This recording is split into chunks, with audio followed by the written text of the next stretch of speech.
தல அஜித்தை தாக்கியது உண்மையா? தல அஜித் சமீபத்தில் தமிழ்நாட்டில் நடந்த நாடாளுமன்ற தேர்தலில் வாக்களிக்க காலையிலேயே வந்திருந்தார். அவரை பொது இடத்தில் பார்ப்பது அரிது என்பதால் வாக்களிக்க வரும்போதாவது நேரில் பார்த்து விடலாம் என்ற ஆசையில் அதிக அளவில் ரசிகர்கள் கூடியிருந்தனர். அந்த கூட்டத்தை போலீசாரால் எளிதில் கட்டுப்படுத்த முடியவில்லை. மேலும் அங்கிருந்த பெண்கள் மற்றும் பெரியவர்கள் கூட்ட நெரிசலில் சிக்கிக் கொண்டனர். தல அஜித் எப்பொழுதுமே எளிமையை விரும்புவர். அவர் மக்களோடு வரிசையில் நின்றுதான் தனது வாக்கினை செலுத்துவார்.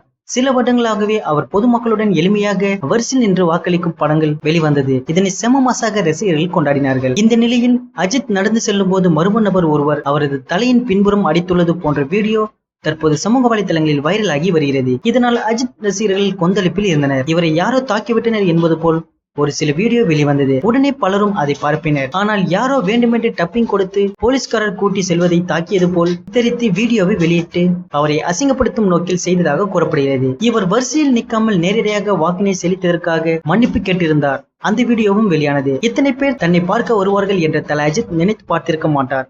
ஆனால் அவரின் மேல் உள்ள அன்பினால் அவரை எப்படியாவது நேரில் பார்த்து விடலாம் என்று ரசிகர்கள் கூறிவிட்டார்கள். போலீஸ்காரர்களாலும் அவர்களை கட்டுப்படுத்த முடியவில்லை.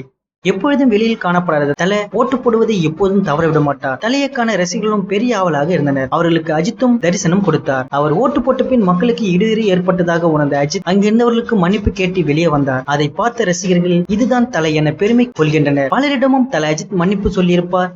அந்த வீடியோக்கள் சமூக வலைதளங்களில் வைரலானது. தற்போது அவரின் பிறந்த நாள் வர பலரும் கொண்டாட பல மாசான திட்டங்கள் செய்து வருகின்றனர். தல அஜித் தனது பிறந்த நாளை எப்பொழுதுமே எளிமையாக கொண்டாடுபவர். அதனால் எந்த அப்டேட்டும் படத்திலிருந்து கொண்டாட கொடுக்க வேண்டாம் என்று சொல்லிவிட்டாராம். ஆனால் தேர்தல் நடந்த இந்த கசப்பான சம்பவத்தை ரசிகர்கள் மறக்க அவர்களுக்கு செமையான ட்ரீட் கொடுக்க படக்குழு முடிவு செய்துள்ளதாம். செம மாசான அப்டேட் ரசிகர்களுக்கு காத்திருக்கிறது. யாரெல்லாம் இந்த அப்டேட்டுக்காக காத்துட்டு இருக்கீங்க? உங்கள் கருத்துக்களை கமெண்ட் பண்ணுங்க. நியூஸ் பிடிச்சிருந்தா லைக் பண்ணுங்க, ஷேர் பண்ணுங்க. மேலும் இது போன்ற தகவல்களை உடனுக்குடன் அறிந்து கொள்ள நம்ம கிரீன் நேஷன் சேனலை சப்ஸ்கிரைப் பண்ணுங்க.